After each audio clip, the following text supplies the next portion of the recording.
je veux un peu revenir sur l'article proprement dit, l'article 67 nouveau, qui est un projet de loi d'ailleurs qui avait été introduit par le Parti congolais du travail. Pourquoi je cite le Parti congolais du travail? Mais parce que, bon, tout le monde sait, c'est de notoriété publique, la Cour constitutionnelle du Congo est alignée au pouvoir. Et dès lors que le PCT a proposé ce projet de loi, je suppose que c'est Denis Sassou Nguesso qui le leur a demandé, parce que rien ne se fait au Congo sans Denis Sassou Nguesso. Et pourquoi je cite Denis Sassou Nguesso? Parce que j'ai suivi, je ne sais pas si vous aussi vous avez eu l'occasion de suivre ce fichier audio qui circule sur la toile, c'est la réponse du directeur général de la CREF, François Ngimbi, qui serait en Suisse, en mission, qui répondait à ce qu'il appelait une rumeur. Mais ce que moi j'ai retenu dans sa réponse, hein, c'est ce que je vais donc euh, rapporter, c'est lorsqu'il dit que chaque parole du chef de l'État a valeur de loi. Chaque parole du chef de l'État, donc de Sassou Nguesso, a valeur de loi. Et voilà pourquoi moi je rappelais le PCT ici qui avait introduit ce projet de loi. Dès lors que le PCT a introduit ce projet de loi, ça veut dire initié par Denis Sassou Nguesso, est-ce qu'on peut déjà comprendre par là que la Cour constitutionnelle, elle, en réalité, voilà pourquoi aussi je vous posais la question avant celle-ci, si la Cour constitutionnelle avait vraiment interprété la loi ou alors elle a juste traduit dans sa réponse la volonté du chef de l'État qui aurait valeur de loi, comme a dit François Ngimbi. Après le discours devant le Parlement réuni en congrès par M. le Président de la République en 2017, reprenant en réalité la loi sur la sécurité sociale et les décrets 84-892 de 1984 et le 87-447 de 1987, il disait, je cite, que quand on a travaillé, la pension c'est un droit, quand on a cotisé. Et que il n'était pas admissible que quelqu'un ait en main un document donnant droit à la pension et qui ne la percevait pas. Parce que quelquefois, il y avait des cadres qui étaient d'un esprit ou d'une nature malveillante. Et il nous encourage tous, il nous invite, il nous ordonne même, je peux dire, puisque chaque parole du président de la République a valeur de loi. Pour vous mettre dans la confidence, je somnolais quand j'entendais le texte et quand j'entendais la déclaration. Et quand j'ai entendu cette phrase, elle m'a enlevé le sommeil. Je me suis bien réveillé pour voir si j'ai voulu réécouter pour être sûr que j'avais bien entendu ce que j'avais écouté. Alors, c'était vraiment ça, que la parole du président de la République avait valeur de loi.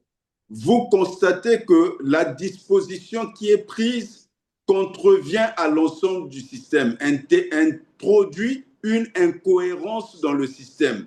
Il est plus facile de devenir président de la République que d'être conseiller municipal.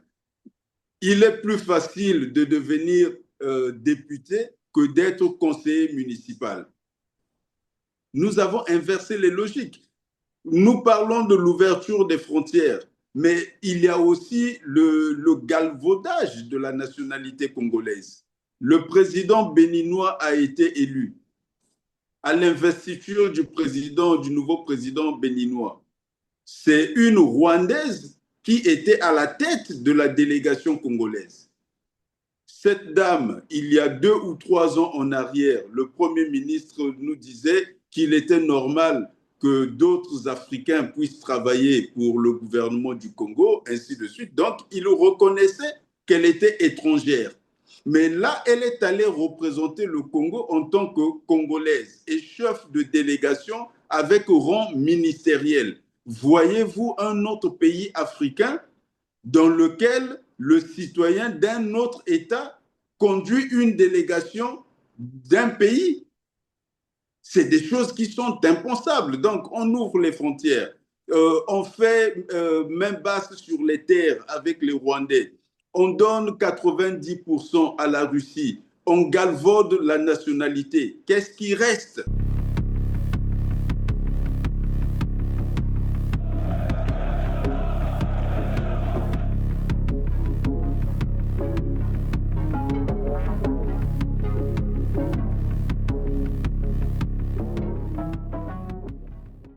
On va passer donc à notre volet, c'est l'article 67 nouveau. En République du Congo, l'accès aux fonctions électives de conseiller local est désormais conditionné par la détention d'un diplôme de baccalauréat, une mesure perçue comme une exclusion d'une catégorie de la population congolaise par le bureau exécutif de l'Association nationale des élus locaux du Congo qui avait introduit évidemment un recours en inconstitutionnalité de cet article, mais recours malheureusement rejeté par la Cour constitutionnelle. On rappelle, pour ceux qui nous suivent, bien entendu, le projet de loi électoral adopté donc le 21 décembre 2025 par le Sénat a introduit à son article 67 nouveau des conditions d'éligibilité ouvertement discriminatoires. Bon, après, c'est discutable. On va voir ce que ça va donner.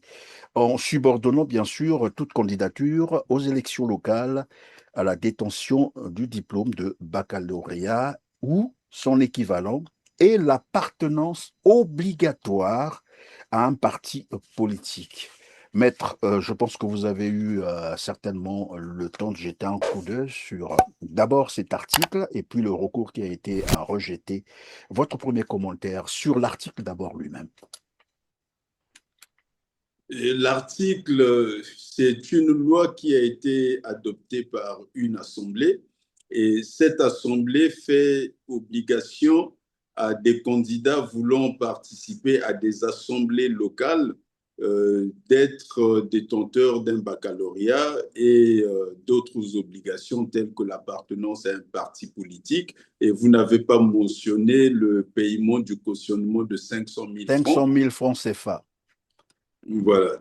Donc, ceux qui ont adopté la loi, nombreux parmi eux n'ont pas de baccalauréat. Alors, c'est un peu amusant de voir des gens qui eux-mêmes sont dans des fonctions électives adopter des dispositions obligeant à d'autres qui candidateraient à des fonctions électives de moindre envergure de réunir des conditions que eux-mêmes ne réunissent pas. Mais le plus important ici, c'est la décision de la Cour constitutionnelle, parce que peu importe les textes qui sont adoptés par les assemblées parlementaires, dans la mesure où il y a une garantie pour le citoyen qu'il y a un organe qui veille à la constitutionnalité de ses décisions. Et c'est lorsque cet organe-là devient défaillant que le problème réel apparaît. Ce n'est pas problématique pour vous de vivre au bord d'un fleuve s'il y a une digue. Mais le jour où la digue cède, à ce moment, ce n'est plus bon de vivre au bord du fleuve. Donc, c'est ça la situation du Congo.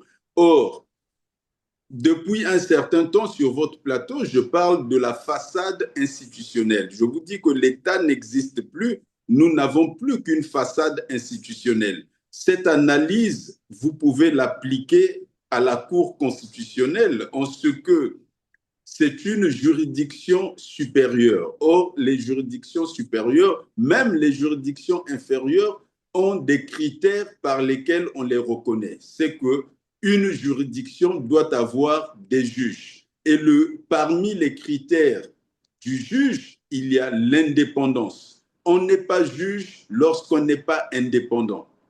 Or, le critère d'indépendance du juge est un critère qui est à la fois matériel, fonctionnel et intellectuel. Quand vous regardez la situation des juges constitutionnels au Congo, pris dans l'ensemble, la Cour constitutionnelle installée en 2002 était une cour qui donnait un mandat de 9 ans renouvelable aux magistrats. À partir du moment où le mandat était renouvelable, on avait introduit le ver dans le fruit, parce que le magistrat devient vulnérable, si le juge devient vulnérable, s'il attend quelque chose d'une autorité de nomination. C'est pour ça qu'aux États-Unis, les juges à la Cour suprême sont désignés ad vitam aeternam. Dès lors qu'ils arrivent à la Cour suprême, eux-mêmes disent qu'ils ont un devoir d'ingratitude. Donc, ils ne doivent rien à ceux qui les ont désignés à partir du moment où ils sont dans la fonction. Ils peuvent être ingrats et celui qui les a désignés ne peut rien faire. Or, au Congo, on introduit dans les dispositions concernant la Cour constitutionnelle que le mandat était renouvelable. Que ferait le juge qui voudrait que son mandat soit renouvelé? Il serait totalement soumis à l'autorité de nomination. Donc, on a eu à ce moment-là une institution qui s'appelait Cour constitutionnelle, mais qui cessait d'être une cour au regard des standards internationaux dans la mesure où ses membres étaient vulnérables puisqu'ils attendaient quelque chose des autorités de nomination.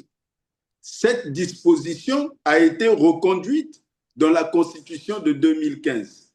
Cette fois, on dit le mandat est de 4 ans et il est renouvelable 2 fois. Donc, on les rend encore plus vulnérables qu'à l'époque. Le mandat est plus court et il est renouvelable 2 fois. Donc, les juges doivent être des militants. Il faut militer pour qu'on puisse se renouveler. Et vous avez des juges qui sont là depuis 2002. Je vous laisse imaginer tout ce qu'ils ont pu faire pour conserver leur fonction. Mais il y a un aspect quand même qu'on peut mettre en avant de ce qui a été fait. En 2015, c'est la Constitution de 2002 qui est en vigueur. Cette Constitution organisait une intangibilité au niveau du renouvellement des mandats du président de la République. Ça veut dire qu'on pouvait toucher à la Constitution, mais on ne pouvait pas reviser ni la forme républicaine de l'État, ni le nombre de mandats du président de la République. Vous ne pouviez pas faire aboutir un projet de révision ou de changement de la Constitution sans avoir un avis conforme de la Cour constitutionnelle. Qu'est-ce que cette Cour constitutionnelle a dit à ce moment-là? Elle a dit qu'il était conforme à la Constitution. Donc, elle n'a pas dit autre chose. Elle a dit que c'était conforme à la Constitution de changer le nombre de renouvellements de mandats. Cette Constitution dit qu'on ne peut pas le faire, mais la Cour dit que c'est conforme à la Constitution. À partir du moment où vous avez une juridiction qui vous dit ça, vous ne pouvez plus être surpris par ce qu'elle dit par la suite. Parce que sur cet aspect-là, le raisonnement juridique est bancal. Ce qui a été avancé à l'opinion, c'était quoi? La Constitution de 2002 interdisait la révision. Mais ce qui s'est fait, ce n'était pas une révision, mais un changement de la Constitution. Ce raisonnement juridique est bancal. Pourquoi? Parce que il y a l'adage, pas seulement en droit, mais même dans le langage courant, qui dit « qui peut le plus, peut le moins ». Et nous, en droit, nous avons l'habitude de lire les choses dans les deux sens. Donc, si vous prenez cet adage qui dit « qui peut le plus, peut le moins », quand vous le lisez à contrario, ça veut dire « qui ne peut pas le moins, ne peut pas le plus ». Si on vous interdit de faire une petite chose, c'est qu'on vous interdit de faire plus grave que cela. Alors, ici, on vous interdit de réviser la Constitution sur un aspect. Vous ne pouvez pas faire cette révision en l'appelant changement. Quelle que soit l'appellation que vous donnez à la chose, le juge doit pouvoir l'identifier. Mon professeur de mathématiques à Cuba, Lopé, nous donnait des équations et il disait, lorsqu'il avait demandé si on avait compris une équation et qu'il y avait des gens qui ne comprenaient pas, il disait, mais c'est le même chien, je n'ai fait que changer de collier. Donc, il modifiait quelques aspects dans l'équation, quelques variables, et les gens qui avaient compris la première équation ne comprenaient pas la seconde. Et le professeur nous disait, c'est le même chien, je n'ai fait que changer de collier. Donc, le juge constitutionnel congolais ne pouvait pas se tromper de chien parce qu'on avait changé de collier. Quand on lui présentait un changement de constitution qui était la révision de ces articles-là déguisés en changement, le juge congolais devrait reconnaître cela. Et il y a encore un adage juridique qui dit on ne peut pas faire indirectement ce qu'on ne peut pas faire directement. Donc, si vous ne pouvez pas faire une révision, vous ne pouvez pas indirectement obtenir les résultats de la révision en faisant un changement. Alors, ce jeu de passe-passe est passé devant cette cour. Et je Oui, mais reviendrai pour maître, dire, évidemment, la Cour constitutionnelle du Congo, de toute façon, les Congolais en savent quelque chose. Vous avez rappelé quelques éléments, là.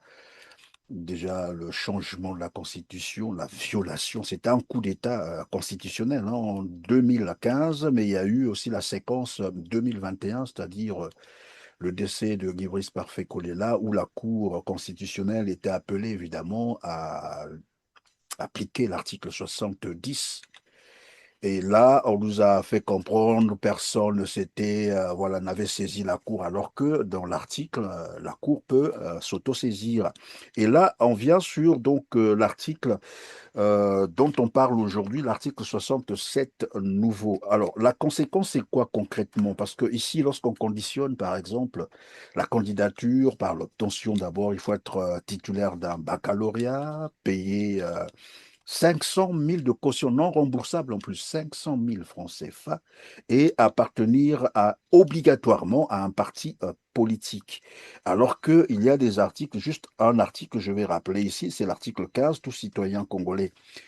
Voilà, tous les citoyens congolais sont égaux devant la loi et ont droit à la protection de l'État. Nul ne peut être favorisé ou désavantagé en raison de son origine familiale, ethnique, de sa condition sociale, de ses convictions politiques, religieuses, philosophiques ou autres. Je m'arrête là.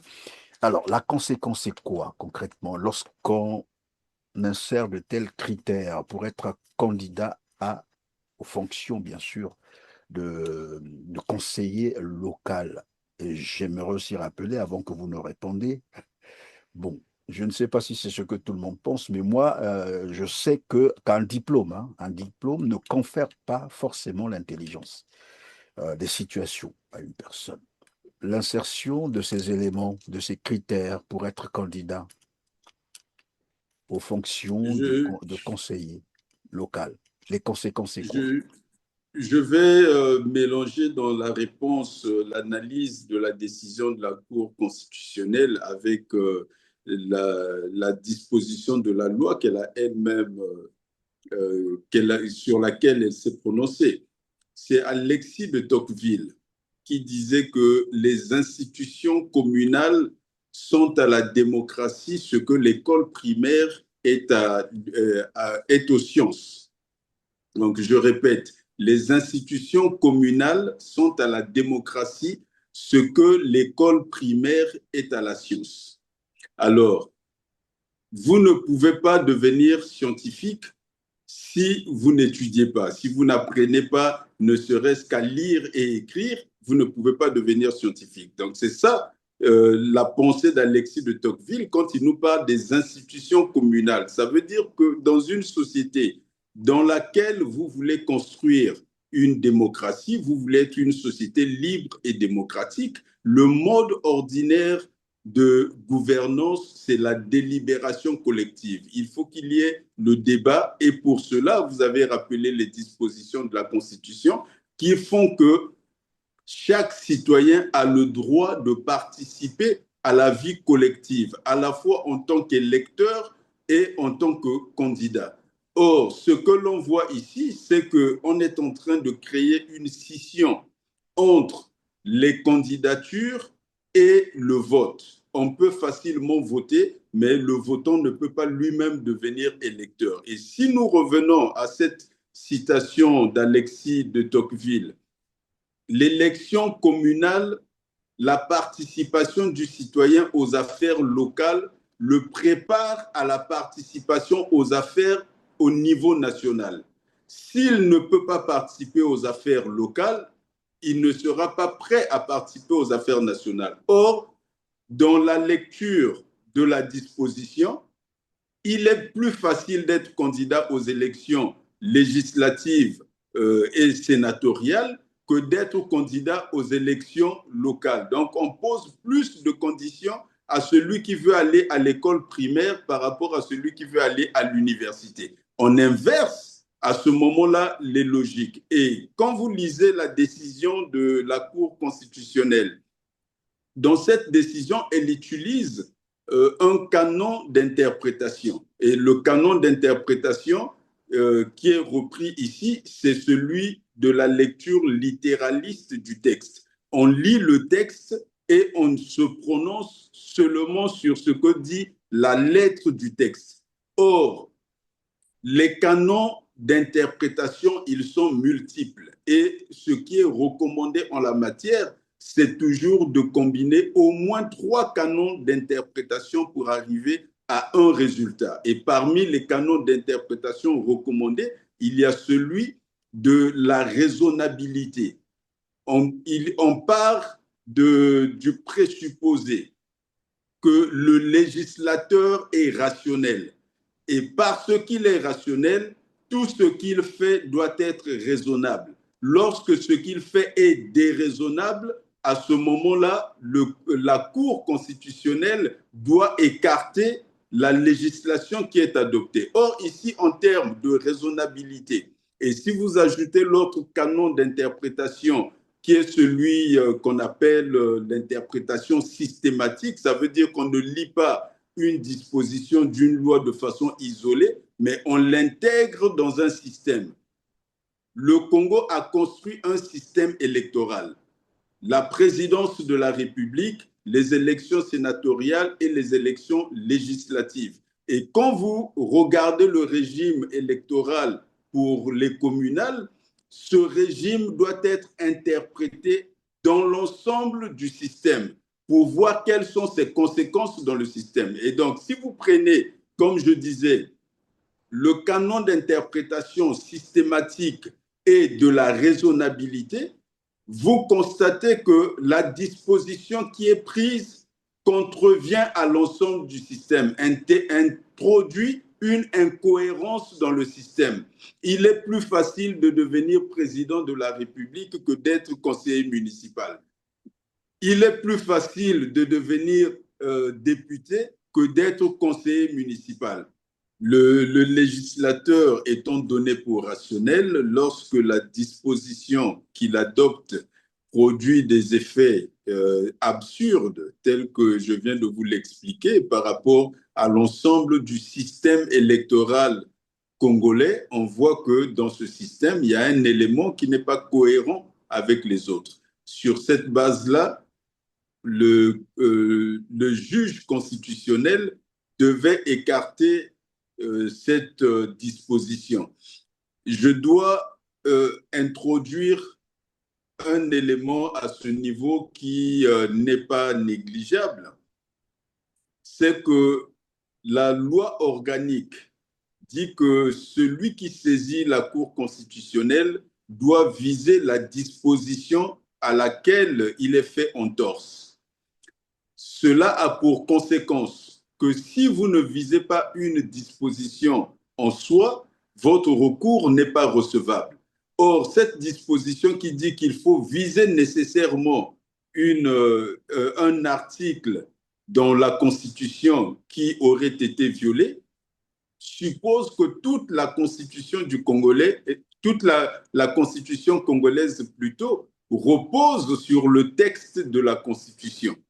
Or, cela est archi faux parce que il y a la Constitution écrite et il y a la Constitution non écrite. Partout où vous avez une Constitution écrite, il y a nécessairement une Constitution non écrite parce que chaque article est un arbre qui cache la forêt. Et entre deux articles, il y a un article qui n'apparaît pas. C'est ce qui fait qu'aux États-Unis, par exemple, celui qui est reconnu aujourd'hui, notamment par la Cour suprême, comme étant le plus grand connaisseur de la Constitution américaine, le professeur Akil Ruidamar, il a écrit parmi ses classiques un ouvrage qui s'appelle The American Unwritten Constitution, donc la Constitution non écrite des États-Unis. Et il fait la démonstration dans cet ouvrage de près de 700 pages qu'il existe aux États-Unis une Constitution qui n'est pas écrite. Et la Cour suprême des États-Unis est d'accord avec cette lecture de Ridamar.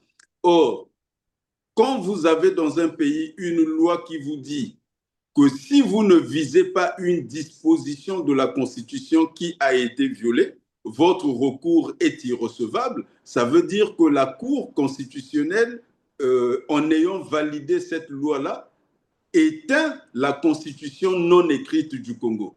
Et vous ne pouvez pas vous servir de cette Constitution non écrite. Le critère que j'annonçais tout à l'heure dans l'interprétation, le critère de la raisonnabilité, ce critère-là n'est pas dans la Constitution.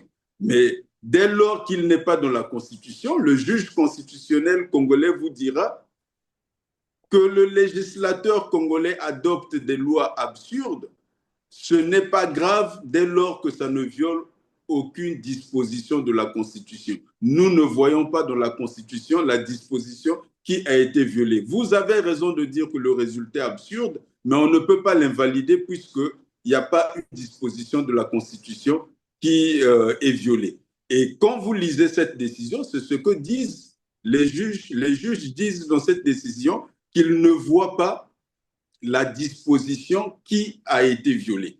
Et nous avons à ce moment un problème qui est beaucoup plus grave que ce qui apparaît l'article 67 ou cette décision-là. Nous avons le problème de la mort de la Constitution non écrite. Devant notre juge constitutionnel, nous ne pouvons plus faire valoir les dispositions qui ne sont pas dans le texte de sa Constitution. Je vous disais d'emblée que celui qui vote a le droit aussi d'être électeur.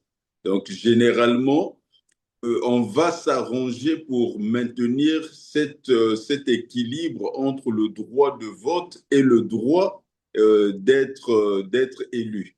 Donc, vous pouvez être élu parce que vous êtes vous-même électeur. Alors, à partir du moment où vous venez rompre cet équilibre en faisant en sorte que ne peut être élu que celui qui a le baccalauréat, la logique voudrait que vous puissiez aussi dire que ne peut être électeur que celui qui a le baccalauréat.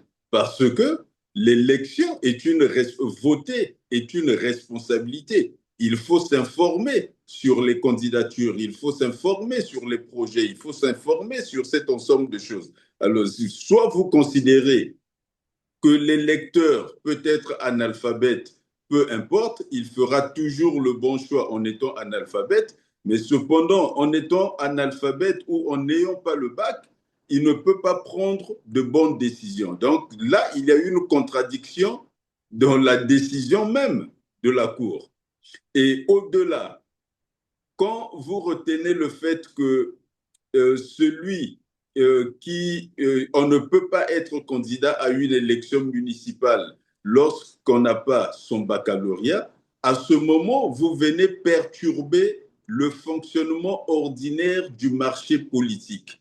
Je vous ai parlé de la notion de marché dans l'une de nos émissions où je vous disais que la différence entre les pays évolués, les grandes démocraties et les grandes économies, avec les pays qui balbutient dans le sous-développement, la différence, selon 3 prix Nobel d'économie de l'année 2024, c'est la qualité des institutions. Quel type d'institutions avez-vous? Est-ce que vous avez le marché ou vous n'avez pas le marché? Alors, à ce moment, je vous disais que le Congo est entré depuis 1997 dans un processus de sabotage du marché.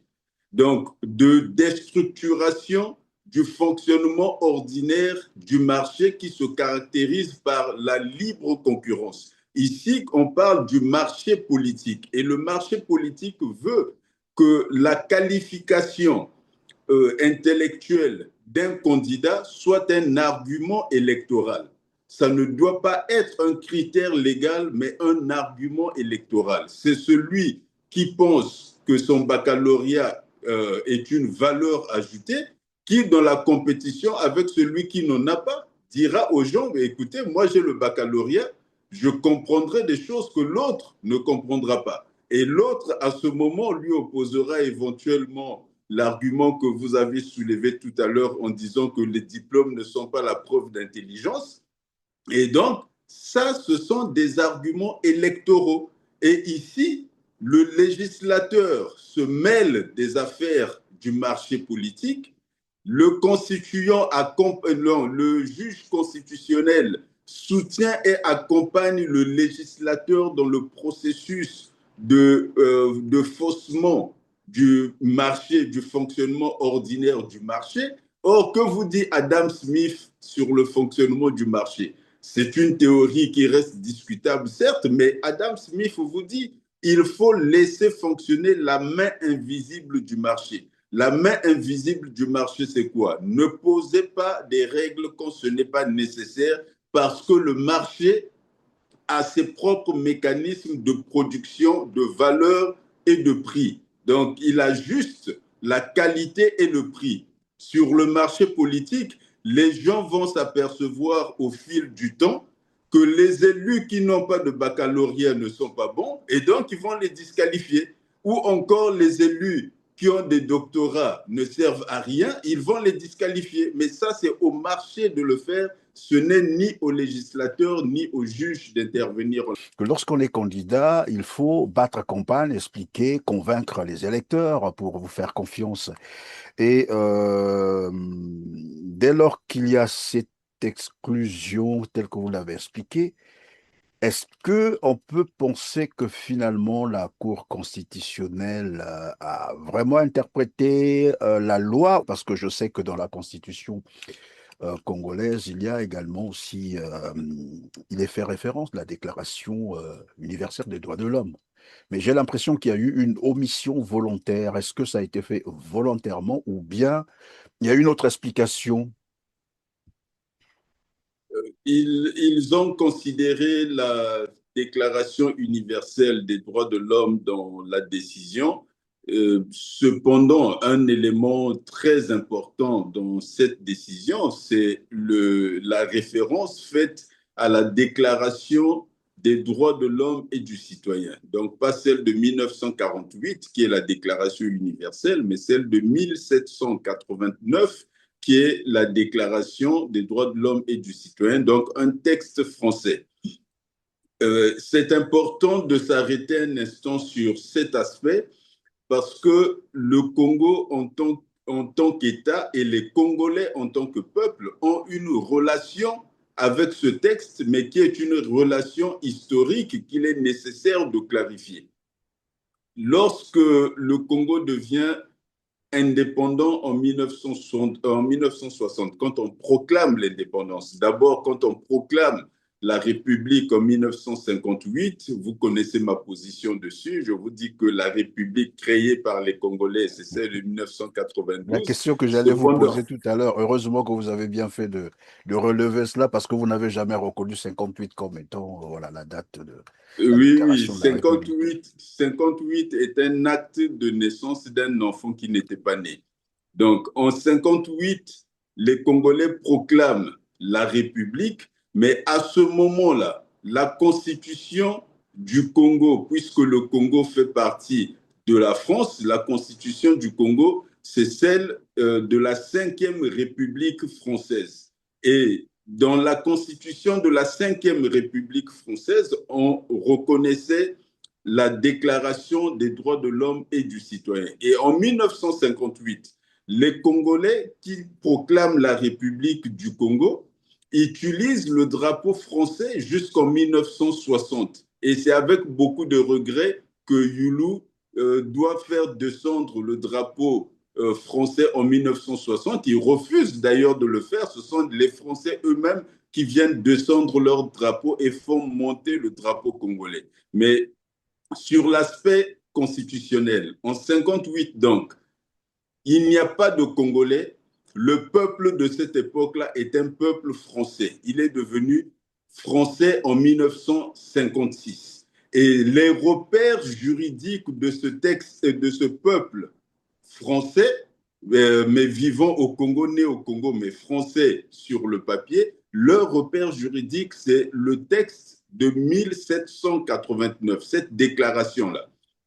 Ce qui fera que dans la première constitution que l'abbé Fulbert Youlou adoptera en 1961, la Constitution du 2 mars 1961, parce que de 58 à 61, le Congo va fonctionner avec des textes constitutionnels éparpillés. Il y aura pas moins de 12 lois constitutionnelles. C'est en 61 que pour la première fois, on a un seul texte qui est la Constitution du Congo. Ce texte-là, dans son préambule, déclare que la Déclaration des droits de l'homme et du citoyen de 1789 fait partie de la Constitution congolaise. Donc, il reconnaît le texte.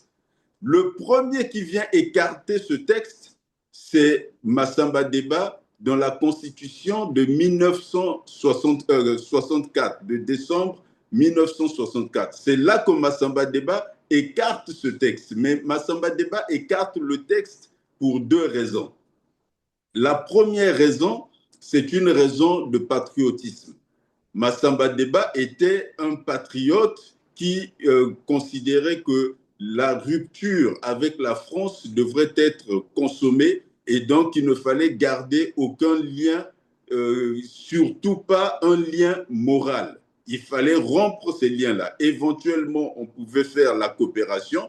Il y a des éléments de la coopération qu'il gardera, mais pour l'essentiel, Massamba Deba était un souverainiste et donc il va pousser son patriotisme jusqu'à renier le texte de 1789. À la conférence nationale, à la faveur des participants, des juristes qui pour la première fois interviennent réellement en toute liberté dans la confection des textes congolais, donc à la faveur de cette intervention des juristes tels que Maître Martin Bemba, tels que Marcelin Zoumangele, Ngombi Laurent, donc tous ces juristes qui interviennent à la conférence vont faire revivre le texte de 1789, mais ne vont pas l'intégrer formellement. Ils vont plutôt puiser dans ce texte pour composer la Constitution de 1992. Mais dans l'entretemps, ce texte reste enfoui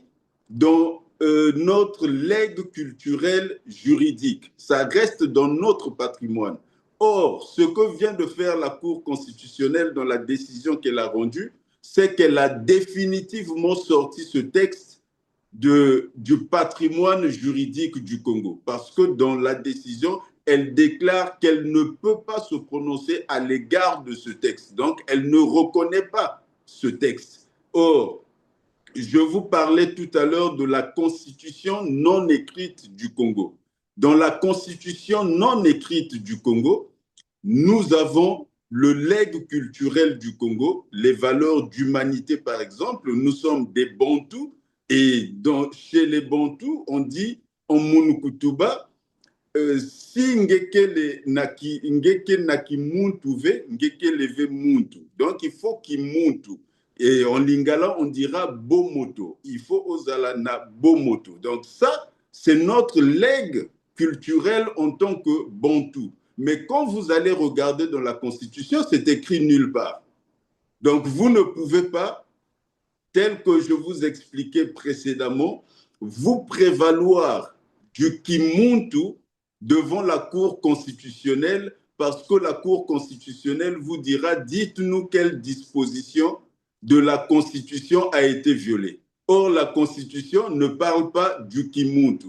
Et donc, ici, cet élément qui faisait partie de notre patrimoine juridique vient d'un revers de la main d'être expulsé du legs national et la décision n'a pas fait grand bruit dans le pays alors que quelque chose de grave vient de se passer. Et juste pour terminer à cet égard, le Sénégal a conservé la déclaration de 1789 dans son corpus constitutionnel. Et ça, c'est un opposant au pouvoir de Senghor et d'Abdou Diouf qui a veillé à ce que la constitution sénégalaise puisse avoir cette disposition-là, qu'elle reconnaisse la déclaration de 1789. Alors, quand Abdoulaye Wade, opposant politique, souverainiste met tout son poids pour que ce texte soit reconnu, c'est parce que ce texte, pour les juristes, a une valeur transcendantale. C'est le texte qui compile en quelque sorte tout le travail que l'humanité avait fait depuis la Magna Carta et la Charte du Mandé au XIIIe siècle jusqu'au XVIIIe siècle. Eux, ils compilent tout ça. La déclaration d'indépendance des États-Unis, la Constitution américaine, le Bill of Rights américain, le Bill of Rights anglais, tout ce qui est dit dans la plupart de ces textes qui est essentiel, les Français vont le reprendre et vont en faire un condensé pour protéger leur peuple. Donc ce n'est pas vraiment un instrument strictement français, c'est un instrument, c'est un peu comme vous utilisez le téléphone, il est fabriqué au Japon, mais vous pouvez vous en servir. Donc cette déclaration a été faite en France, mais vous pouvez vous en servir et quand vous la décortiquez dans le détail, elle contient des éléments protecteurs de la dignité de l'homme, de la liberté de l'homme. C'est un texte qu'il aurait mieux valu garder dans notre corpus constitutionnel. Alors, donc pour terminer, évidemment, avec ce volet, je veux un peu revenir sur l'article proprement dit, l'article 67 nouveau, qui est un projet de loi d'ailleurs qui avait été introduit par le Parti congolais du travail. Pourquoi je cite le Parti congolais du travail? Mais parce que, bon, tout le monde sait, c'est de notoriété publique, la Cour constitutionnelle du Congo est alignée au pouvoir. Et dès lors que le PCT a proposé ce projet de loi, je suppose que c'est Denis Sassou Nguesso qui le leur a demandé, parce que rien ne se fait au Congo sans Denis Sassou Nguesso. Et pourquoi je cite Denis Sassou Nguesso? Parce que j'ai suivi, je ne sais pas si vous aussi vous avez eu l'occasion de suivre ce fichier audio qui circule sur la toile, c'est la réponse du directeur général de la CREF, François Ngimbi, qui serait en Suisse en mission, qui répondait à ce qu'il appelait une rumeur. Mais ce que moi j'ai retenu dans sa réponse, hein, c'est ce que je vais donc rapporter, c'est lorsqu'il dit que chaque parole du chef de l'État a valeur de loi. Chaque parole du chef de l'État, donc de Sassou Nguesso, a valeur de loi. Et voilà pourquoi moi je rappelais le PCT ici qui avait introduit ce projet de loi. Dès lors que le PCT a introduit ce projet de loi, ça veut dire initié par Denis Sassou Nguesso, est-ce qu'on peut déjà comprendre par là que la Cour constitutionnelle, elle, en réalité, voilà pourquoi aussi je vous posais la question avant celle-ci, si la Cour constitutionnelle avait vraiment interprété la loi ou alors elle a juste traduit dans sa réponse la volonté du chef de l'État qui aurait valeur de loi, comme a dit François Ngimbi. Après le discours devant le Parlement réuni en congrès par M. le Président de la République en 2017, reprenant en réalité la loi sur la sécurité sociale et les décrets 84-892 de 1984 et le 87-447 de 1987, il disait, je cite, que quand on a travaillé, la pension c'est un droit, quand on a cotisé. Et que il n'était pas admissible que quelqu'un ait en main un document donnant droit à la pension et qui ne la percevait pas. Parce que quelquefois, il y avait des cadres qui étaient d'un esprit ou d'une nature malveillante. Et il nous encourage tous, il nous invite, il nous ordonne même, je peux dire, puisque chaque parole du président de la République a valeur de loi. Pour vous mettre dans la confidence, je somnolais quand j'entendais le texte et quand j'entendais la déclaration. Et quand j'ai entendu cette phrase, elle m'a enlevé le sommeil. Je me suis bien réveillé pour voir si j'ai voulu réécouter pour être sûr que j'avais bien entendu ce que j'avais écouté. Alors, c'était vraiment ça, que la parole du président de la République avait valeur de loi. C'est à ce niveau de bassesse que le pays est tombé, à ce niveau de bassesse. Lorsque nous insistons, nous les patriotes, je vous ai parlé de la résistance intellectuelle, je vous ai dit qu'il y a une bataille à mener, il ne faut pas perdre la bataille intellectuelle. Parce que quand vous entendez ce genre de choses, vous êtes obligé de monter au créneau et d'opposer cette résistance intellectuelle qui permet aux populations, aux cadres congolais de rester debout et de rester en éveil parce qu'autrement, on va toucher le fond. On dira presque qu'on a touché le fond, il ne nous reste plus qu'à remonter, comme dirait l'autre. Mais la situation est grave, M. Perrin. La situation est grave. Nous n'avons plus d'État. Il n'en reste plus qu'une façade. Quand nous parlons, nous faisons l'analyse de ce que vient de faire la Cour constitutionnelle. Je vous avais parlé de la façade institutionnelle. Ici, vous vous posez la question, vu la nature de la décision, la gravité des conséquences de cette décision. Donc, une Cour qui vient valider une loi qui a un résultat absurde. Je répète qu'il est devenu plus facile d'être élu président de la République que d'être élu conseiller municipal. Et la Cour valide ça.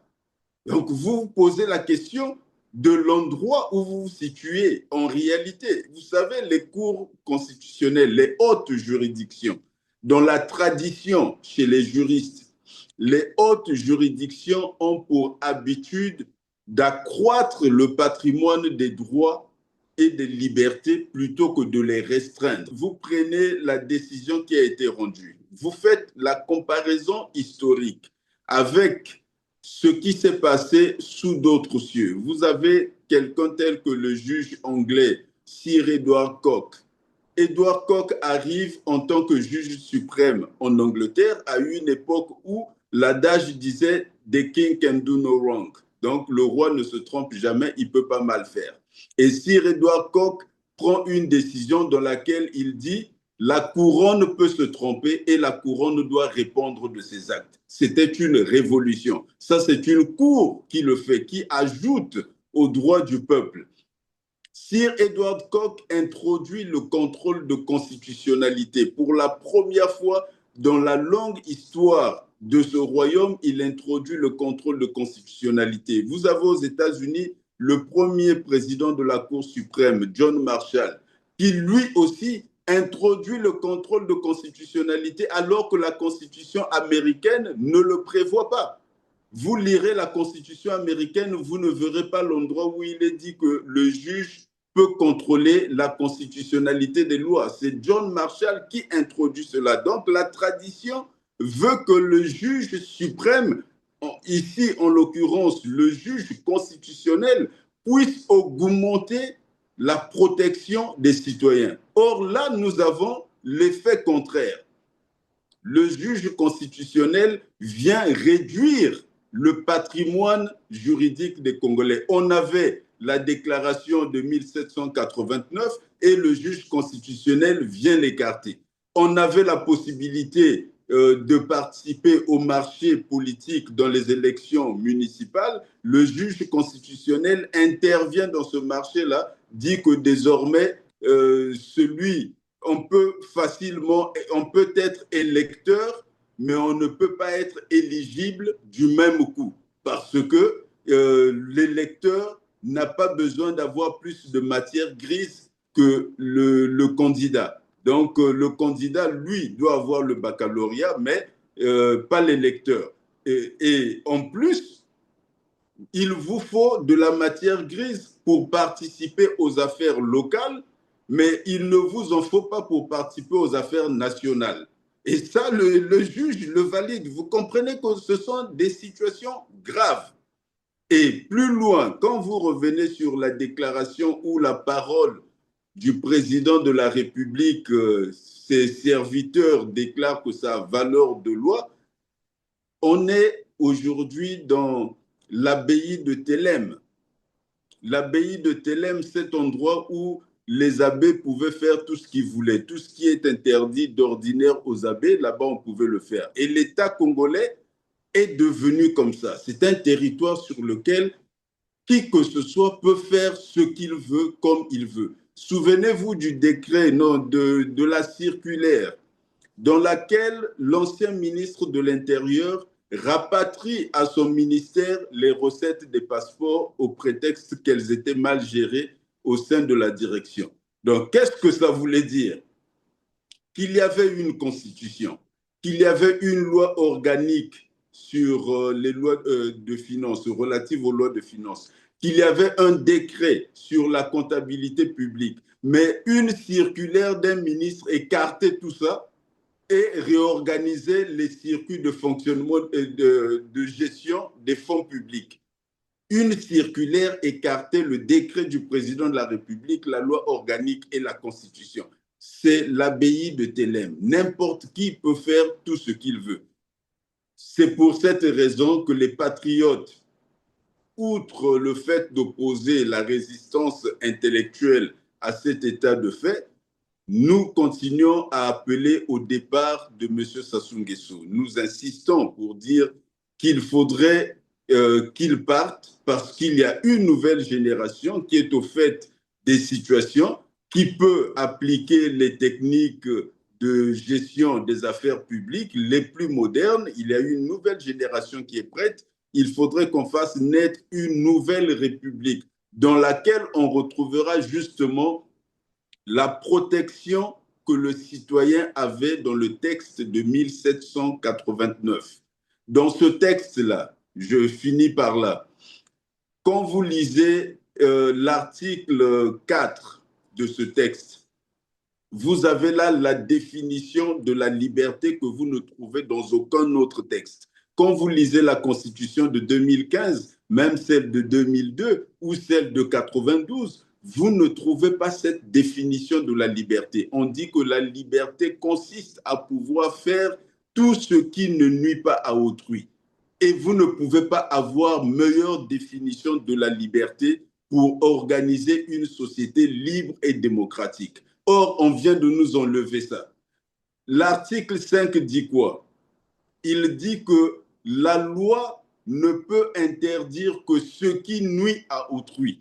Ça veut dire que sous le magistère de ce texte, on ne pouvait pas adopter l'article 67 dont vous parlez, parce que l'article 67 consiste à interdire à celui qui n'a pas de baccalauréat de participer à la gestion des affaires municipales sans démontrer en quoi sa participation serait nuisible à autrui. Parce que si vous analysez cet article à la lumière de la déclaration de 1789, donc de son article 5, vous arrivez à la conclusion que la loi est en train d'interdire quelque chose, on est en train d'exclure une partie de la population de la participation à la gestion des affaires publiques, mais on ne démontre pas en quoi leur participation serait nuisible. Est-ce que tous les conseillers qui ont participé au conseil, qui n'ont pas de baccalauréat, ont été tellement nuisibles dans la gestion des affaires publiques que ça a mené le pouvoir qui est le leur à prendre cette disposition? Il leur aurait simplement suffi de changer la sélection de leurs candidats. Ils pouvaient faire ça depuis le parti, ils n'avaient pas besoin d'adopter une loi pour ça. Ce qui m'amène à m'interroger sur un aspect plus ou moins sournois ou cynique de cette loi. Est-ce qu'il n'y aurait pas, au moment où nous sommes en train de parler, un maire en place dans l'une des capitales ou des villes qui n'a pas de baccalauréat et qu'on ne souhaite pas maintenir, et on ne voudrait pas lui dire directement qu'on ne veut pas de lui, et pour s'en débarrasser, on a adopté une loi qui pénalise tout le monde alors qu'on veut juste se débarrasser d'un maire. Donc c'est la question que je me pose à cet égard. C'est comme un terroriste qui veut atteindre voilà, une cible et est obligé parfois de détruire tout un avion. Bon, bref, ce qui n'est pas encourageant. Mais je En tout cas, vous merci. invite à faire cette vérification. Parmi les maires en place, est-ce qu'il n'y en a pas un qui n'a pas de baccalauréat et qu'on voudrait s'en débarrasser? Ou encore quelqu'un qui a des ambitions d'être maire dans l'une des villes et qui est connu, qui est bien positionné, mais on ne veut pas de lui. On a adopté la loi pour l'individu et nous, on discute de quelque chose qui a été arrêté pour un individu. Oui, mais Maître Charles-Anicet Poitiers-Amar, puisque vous êtes aussi homme politique, voilà. Dans deux matins, probablement que vous aurez aussi des représentants dans des localités congolaises qui voudront défendre voilà, le parti, il faut le dire comme ça. Est-ce pour autant, là, c'est consommé? Ou bien vous, vous avez aussi la possibilité de faire encore un autre recours, peut-être beaucoup plus consistant? Il y a la possibilité de recourir à la Cour africaine des droits de l'homme. C'est une juridiction qui a commencé à se prononcer sur des cas de violation des libertés politiques. Parce que ici, nous sommes dans un cas flagrant de la violation des libertés et des droits politiques. Et elle a déjà rendu quelques décisions dans ce sens contre la Côte d'Ivoire notamment. Et il est donc possible L'affaire de faire ce Baron, oui. recours. Nous allons nous concerter avec les autres acteurs politiques pour voir comment mener ce combat au niveau international. Merci, maître. Alors, pour terminer, je voudrais vous faire réagir sur la décision unilatérale de Denis Sassou Nguesso d'exempter de visa tout Africain qui souhaiterait se rendre en République du Congo à partir du 1er janvier 2027. Une décision qui s'inscrit, selon lui, dans la continuité du protocole d'accord de l'Union africaine sur la libre circulation et des personnes adoptées en 2018, dont l'objectif principal est connu d'ailleurs de tout le monde, hein, de promouvoir la mobilité, les droits de résidence et le droit d'établissement au sein du continent. Cependant, les Congolais expriment des inquiétudes, principalement liées au risque accru d'insécurité, à la porosité de nos frontières, que vous connaissez très bien, ainsi qu'à la corruption généralisée dans le pays. Nous venons de lire une information comme quoi bon, enfin, je vais peut-être y revenir tout à l'heure, mais d'abord votre réaction ou votre commentaire sur cette décision, à mon avis, unilatérale, puisque je ne sais pas, bon, je ne suis pas sur place, j'ai essayé de vérifier au niveau du journal officiel, je n'ai pas retrouvé non plus une telle loi. Alors, donc, c'est une décision que Denis Sassou Nguesso a pris comme ça, sans consulter au préalable le Parlement congolais. Quel est votre commentaire là-dessus? Je confirme que c'est une décision unilatérale. Mes recherches ont abouti au même résultat que vous, donc le constat de l'absence d'une décision formelle qui aurait été prise par les organes de l'État et qui aurait été publiée au journal officiel. Donc, c'est une décision effectivement unilatérale. Elle participe de la déconstitutionnalisation des affaires publiques. Il y a une constitution dont la vocation est d'encadrer l'agir des pouvoirs publics. Et ici, nous avons un individu qui a un comportement qui vise qui passe outre tout ce qu'il y a comme mécanisme de contrainte. Il a voulu être président de la République. Je l'ai souvent dit quand je dis qu'il veut occuper la fonction, mais il n'exerce pas les pouvoirs de la fonction. Et ici, je vais ajouter qu'il n'observe pas les devoirs de la fonction. Parce que pour agir, quand on est président de la République, si on est M. Sassou Nguesso, on fait comme on veut dans sa vie privée. Mais quand on est le président de la République, qu'on a voulu avoir cette fonction, non seulement, d'une part, il faut exercer les pouvoirs de la fonction, mais d'autre part, il faut observer les devoirs de la fonction. Quand on exerce les pouvoirs, on les exerce dans le cadre constitutionnel. Ici, on a un individu qui se donne toutes les libertés. Lorsqu'il voudrait, après coup, aligner cette décision dans le cadre de la politique menée au sein de l'Union africaine et le protocole qui a été adopté en 2018, que vous avez rappelé, mais il n'agit pas dans le cadre de ce protocole, puisque ce protocole dit qu'il faudrait qu'il y ait une ratification de 15 États afin qu'il entre en vigueur. Aujourd'hui, il n'y a que 5 États qui ont déposé les instruments de ratification.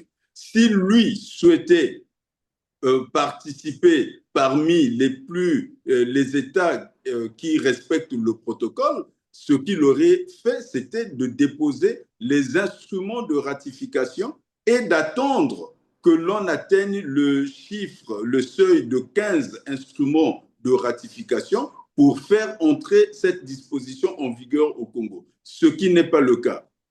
Et vous vous souviendrez encore que je vous disais que le pays n'a pas de politique publique. Non seulement je vous dis qu'il n'y a plus d'État, et c'est logique, quand il n'y a pas d'État, il n'y a pas de politique publique. Vous avez là un exemple manifeste de l'absence de politique publique. Parce qu'une politique d'ouverture de frontières, c'est un élément de la politique étrangère qui pourrait aussi participer de la politique économique et financière de l'État. Ici, vous ne voyez pas la logique de cette décision.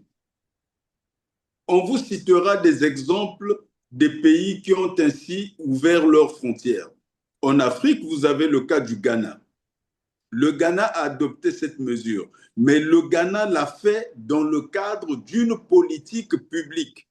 Ce sont les organes de l'État qui ont travaillé, qui ont produit des rapports, qui ont évalué les effets positifs de la mesure pour le pays et qui ont vu tous les aspects de risque, comment les aspects de risque étaient gérés. Pour commencer, le Ghana a déposé ses instruments de ratification. Donc, ils ont signé le protocole et ils l'ont ratifié et ont déposé les instruments de ratification, ce que le Congo n'a pas fait. Le deuxième élément, dans l'étude qui a été faite au Ghana sur les risques que le pays soit submergé, les Ghanéens ont observé qu'ils sont plus nombreux que tous leurs voisins. Donc, le risque qu'un pays moins peuplé puisse remplir son territoire n'existe pas. Tous leurs voisins, les Ghanéens, ont 34 millions d'habitants. Ils ont à côté le Bénin qui a 14 millions d'habitants. Ils ont la Côte d'Ivoire qui a 29 millions d'habitants et ils ont le Burkina Faso qui a 23 millions d'habitants. Donc, eux, ils sont le pays le plus peuplé. Ils ont moins de risques d'être envahis par les voisins. Le deuxième élément, ils ont la barrière linguistique. Ils parlent anglais. Tous les voisins parlent français. Donc, il y a peu de tentation qu'un individu fasse une aventure pour aller recommencer sa vie à zéro en apprenant une nouvelle langue.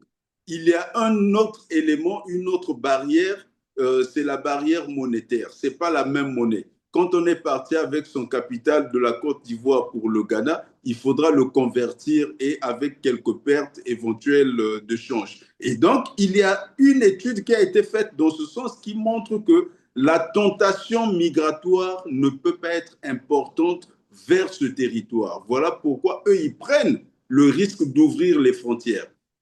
Un autre pays qui a fait la même chose, c'est le Togo. Mais le Togo l'a fait un peu comme le Congo, à l'emporte-pièce. Mais cependant, le Togo sait qu'il est entouré de voisins qui sont tous plus peuplés que lui. Donc, il n'y a pas de barrière linguistique, il n'y a pas de barrière monétaire, mais les voisins étant plus peuplés que lui lorsqu'il ouvre ses frontières, on pourrait penser qu'ils vont envahir le Togo, mais le Togo est moins développé que tous ses voisins. Les voisins sont tous plus avancés. Donc, personne n'ira vers un territoire où vous avez suivi dernièrement, on tapait tout le monde dans la rue, on a arrêté près de 300 000 personnes, ainsi de suite. Les facteurs répulsifs existent. Et le Togo n'est pas un pays riche. Il n'y a pas de matière première là-bas qui fasse que tout le monde puisse aller dans la ruée vers l'or ou vers le diamant, ainsi de suite. Donc, il y a beaucoup d'éléments qui font que le Togo n'est pas attractif. Et quand le président ouvre les frontières, il sait que son pays n'est pas attractif. Quand le Congo fait la même chose, nous avons un voisin qui a 130 millions d'habitants. Sa seule capitale est plus peuplée que tout notre pays. Il n'y a pas de barrière linguistique entre nous. Notre monnaie est plus forte que la leur. Ce qui fait que celui qui vient travailler au Congo a tout intérêt à venir travailler au Congo parce qu'il gagnera plus d'argent. Leurs ouvriers ont une formation technique et qualifiante supérieure à la nôtre. Il n'y a personne qui quitte la RDC pour venir apprendre un métier au Congo. Mais les Congolais vont étudier dans les instituts de la RDC, même dans les universités de la RDC. Ce qui montre que là-bas, il y a une main-d'œuvre qualifiée qui peut venir chez nous et qui sera attirée par le facteur monétaire chez nous, qui n'a pas de barrière linguistique. En fait, tout ce qui existe pour protéger le Ghana n'existe pas chez nous. Alors, quelle est la logique qui peut expliquer qu'on puisse comme ça ouvrir les frontières et le faire, comme vous l'avez dit, de façon unilatérale sans consulter personne? Il y aura tous les dangers possibles dans le pays. Souvenez-vous qu'en Centrafrique, ce qui s'est passé avec la Séléka, la guerre civile qu'il y a eu en Centrafrique, personne ne pouvait imaginer une guerre civile en Afrique centrale interreligieuse, M. Perrin. Qui pouvait penser qu'il y aurait une guerre civile interreligieuse en Centrafrique? Cela a eu lieu. Pourquoi? Parce qu'il y a eu des communautés musulmanes qui se sont progressivement implantées dans le pays. Et nous avons ce genre de communauté chez nous. Ça veut dire que nous avons déjà les germes des problèmes de demain qu'il faudrait gérer aujourd'hui. Il faut prévenir. Plutôt que de prévenir, nous aggravons notre cas. On ouvre ostensiblement les frontières.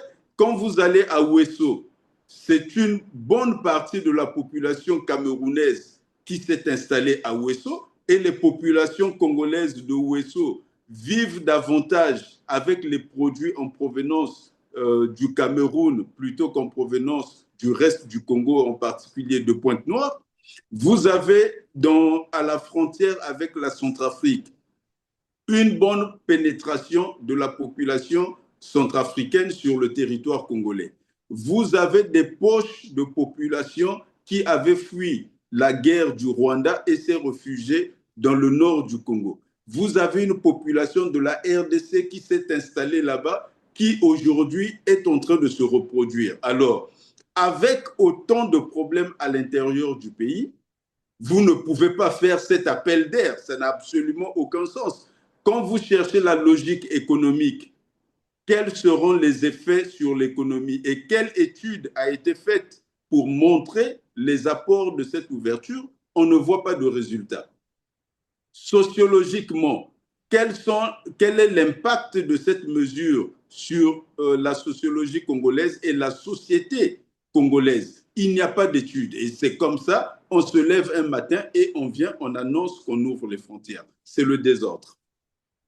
C'est le désordre. En tout cas, merci, Maître Charles Anicet Poitiers-Amar. Nous y reviendrons un autre jour, cette fois-là, pour essayer un peu d'analyser les facteurs voilà, sécuritaires, pourquoi pas, économiques, comme vous avez commencé déjà, vous avez amorcé, et voilà, et sociologique, social. Merci beaucoup d'avoir participé à cette émission. Je vais conclure par cette information. Après, je verrai si vous pouvez réagir sur cette information, pourquoi pas. Deux virologues travaillant pour un institut de recherche américain ont été interceptés par le FBI à l'aéroport de Détroit aux États-Unis alors qu'ils revenaient du Congo-Brazzaville.